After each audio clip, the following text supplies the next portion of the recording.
नमस्कार दोस्तों। आज की हमारी कहानी है एक अध्यापक ऐसा भी जिसको बेटे ने बताया गलत।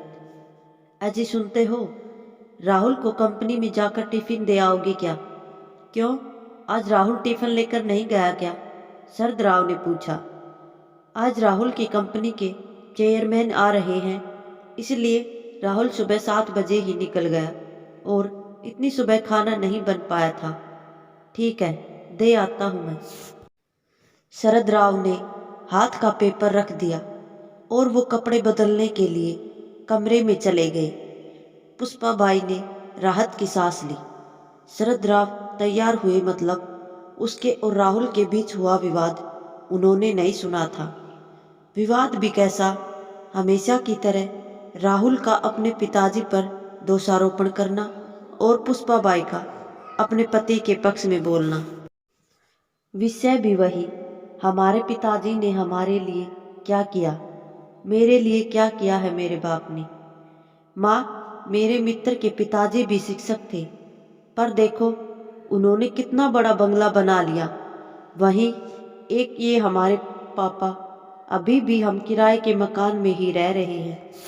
राहुल, तुझे मालूम है कि तुम्हारे पापा घर में बड़े हैं और 2 बहनों और भाइयों की शादी का खर्चा भी उन्होंने उठाया था।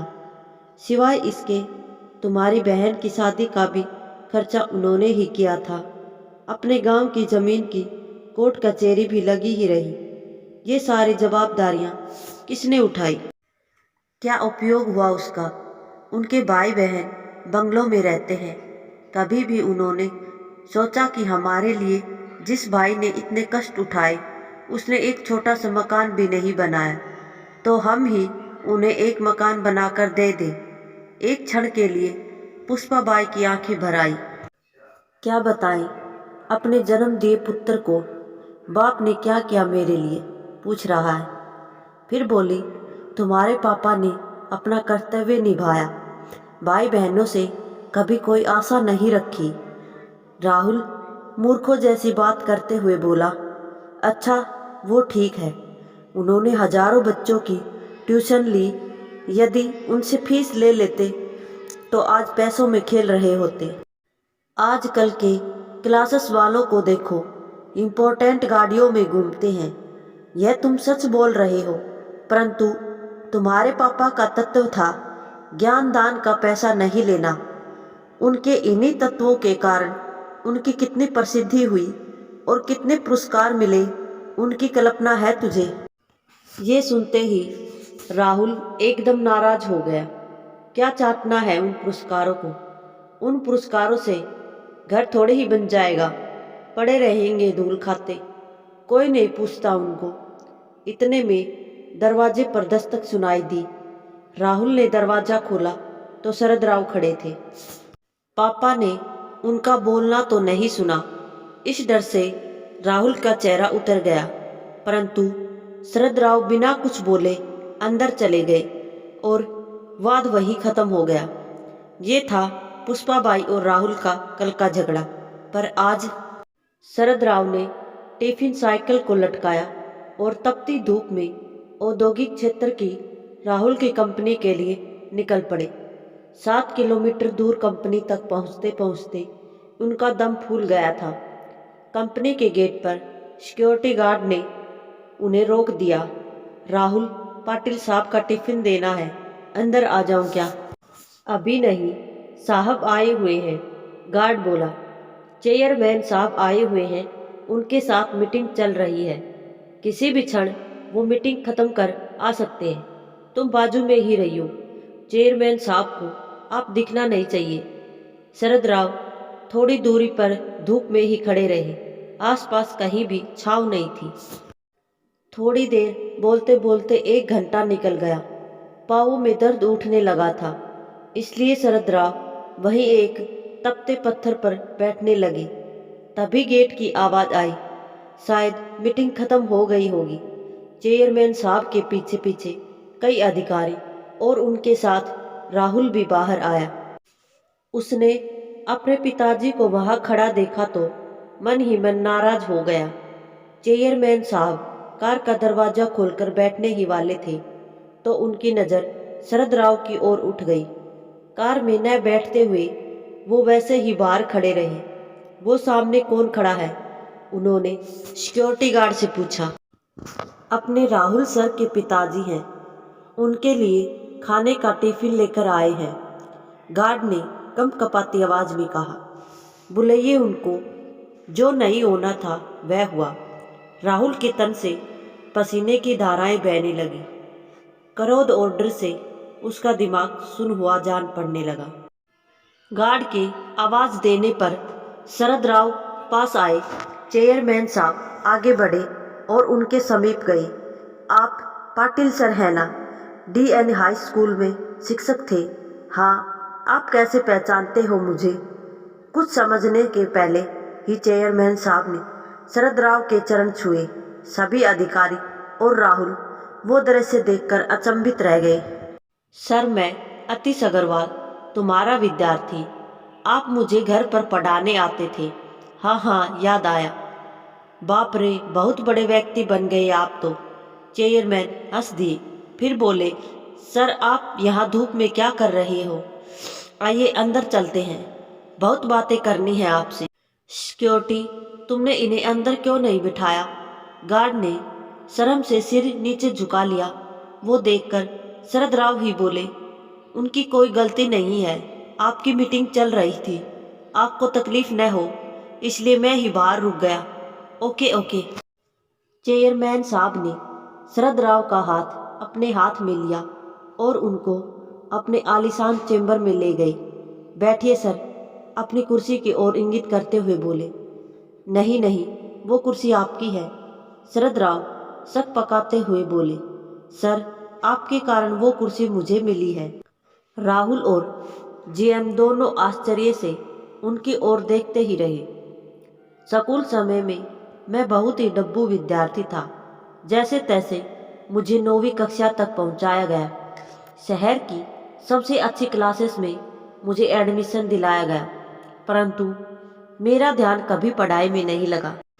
ऊपर से अमीर बाप की औलाद, दिन भर स्कूल में मौज मस्ती और मारपीट करना, शाम की क्लासेस से बंक मारकर मूवी देखना, यही मेरा शगल था।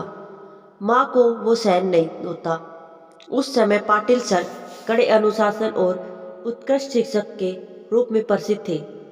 माँ ने उनके पास मुझे पढ़ने की विनती की, परंतु सर के छोटे से घर में बैठने के लिए जगह नहीं थी, इसलिए सर ने पढ़ाने में असमर्थता दर्शाई। माँ ने उनसे बहुत विनती की और हमारे घर आकर पढ़ाने के लिए मुंह मांगी फीस का बोला। सर ने फीस के लिए तो मना कर दिया, परंतु अनेक प्रकार की विनती करने पर घर आकर पढ़ाने को तैयार हो गए। पहले दिन सर आए, हमेशा की तरह मैं शैतानी करने लगा। सर ने मेरी अच्छी तरह से धुनाई कर दी। उस धुनाई का असर ऐसा हुआ कि मैं चुपचाप बैठने लगा।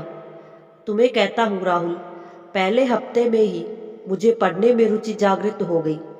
तत्पश्चात मुझे पढ़ाई के अतिरिक्त कुछ भी सुझाई नहीं देता था। सर इतना अच्छा पढ़ाते थे। अंग्रेजी, गणित, विज्ञान जैसे विषय तो मुझे कठिन लगते थे, वो अब सरल लगने लगे थे। सर कभी आते नहीं थे तो मैं वैगर हो जाता था। 9वीं कक्षा में मैं दूसरे नंबर पर आया। माँ पिताजी को बहुत खुशी हुई। मैं तो जैसे हवा में उड़ने लगा था। 10वीं में मैंने सारी क्लासेस छोड़ दी और सिर्फ पाटिल सर से ही पढ़ने लगा था, और 10वीं में मेरिट में आकर मैंने सबको चौंका दिया था। My goodness!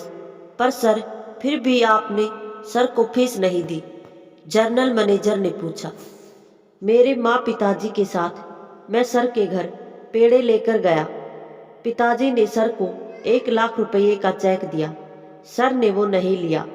उस समय सर क्या बोले वो मुझे आज भी याद है। सर बोले, मैंने कुछ भी नहीं किया, आपका लड़का ही बुद्धिमान है। मैंने सिर्फ उसे रास्ता बताया और मैं ज्ञान नहीं बेचता, मैं वो दान देता हूँ। बाद में मैं सर के मार्गदर्शन में ही 12वीं में पुनः मेरिट में आया। बाद में BA करने के बाद अमेरिका जाकर MS किया और अपने शहर में ही एक कंपनी शुरू की। एक पत्थर को तराशकर सर ने हीरा बना दिया। और मैं ही नहीं, सर ने तो ऐसे अनेक असंख्य हीरे बनाए हैं। सर, आपको कोटि कोटि प्रणाम। चेयरमैन साहब ने अपनी आंखों में आए अश्रु रुमाल से पोंछे। परंतु यह बात तो अद्भुत ही है कि बाहर शिक्षा का और ज्ञानदान का बाजार भरा पड़ा हुआ होने के कारण सर ने 1 रुपया भी न लेते हुए हजारों विद्यार्थियों को पढ़ाया। न केवल पढ़ाए, उनमें पढ़ने की रुचि भी जगाई। वाह सर, मान गए आपको और आपके आदर्श को। शरद राव की ओर देखकर जीएम ने कहा, अरे सर, ये व्यक्ति तत्वनिष्ठ है, पैसों और मान सम्मान के भूखे भी नहीं है। विद्यार्थी का भला हो, यही एकमात्र उद्देश्य था। चेयरमैन बोले, मेरे पिताजी भी उन्हीं में से एक है। एक समय भूखे रह लेंगे पर अनाज में मिलावट करके बेचेंगे नहीं। ये उनके तत्व थे। जिंदगी भर उसका पालन किया, ईमानदारी से व्यापार किया। उसका फायदा आज मेरे भाइयों को हो रहा है। बहुत देर तक कोई कुछ भी नहीं बोला। फिर चेयरमैन ने शरद राव से पूछा, सर, आपने मकान बदल लिया या उसी मकान में रहते हैं? उसी पुराने मकान में रहते हैं सर, शरद राव के बदले में राहुल ने ही उत्तर दिया। उस उत्तर में पिताजी के प्रति छिपी नाराजगी तत्पर चेयरमैन साहब की समझ में आ गई। तय रहा फिर, सर, आज मैं आपको गुरु दक्षिणा दे रहा हूँ। इसी शहर में मैंने कुछ फ्लैट्स ले रखे हैं। उन्हीं में का एक 3 BHK का मकान आपके नाम कर रहा हूँ। क्या?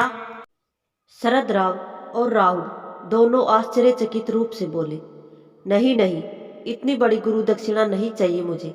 शरद राव आग्रहपूर्वक बोले। चेयरमैन साहब ने शरद राव के हाथ को अपने हाथ में लिया। सर, प्लीज ना मत करिए और मुझे माफ करें।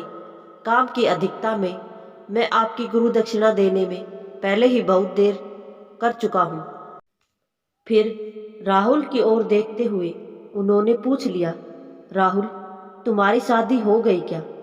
नहीं सर, रुक गई है, और जब तक रहने को अच्छा घर नहीं मिल जाता तब तक शादी नहीं हो सकती।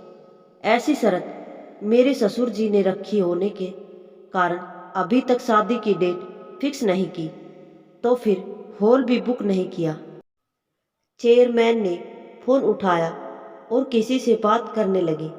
समाधान करके फोन रखकर धीरे से बोले, अब चिंता की कोई बात नहीं। तुम्हारे मैरिज गार्डन का काम हो गया। सागर लॉन्स तो मालूम ही होगा। सर, वह तो बहुत महंगा है। अरे, तुझे कहाँ पैसे चुकाने हैं? सर के सारे विद्यार्थी सर के लिए कुछ भी कर सकते हैं। सर के बस एक आवाज देने की बात है, परंतु सर तत्वनिष्ठ है, वैसा करेंगे भी नहीं। इस लॉन्स का मालिक भी एक सर का ही विद्यार्थी है। उसे मैंने सिर्फ बताया, सिर्फ हाल ही नहीं, भोजन सहित संपूर्ण शादी का खर्चा भी उठाने की जिम्मेदारियां ली है उसने, वह भी स्वयं खुशी से। तुम केवल तारीख बताओ और सामान लेकर जाओ। बहुत बहुत धन्यवाद सर। राहुल अत्यधिक खुशी से हाथ जोड़कर बोला, धन्यवाद मुझे नहीं, तुम्हारे पिताश्री को दो राहुल। ये उनकी पुण्याई है।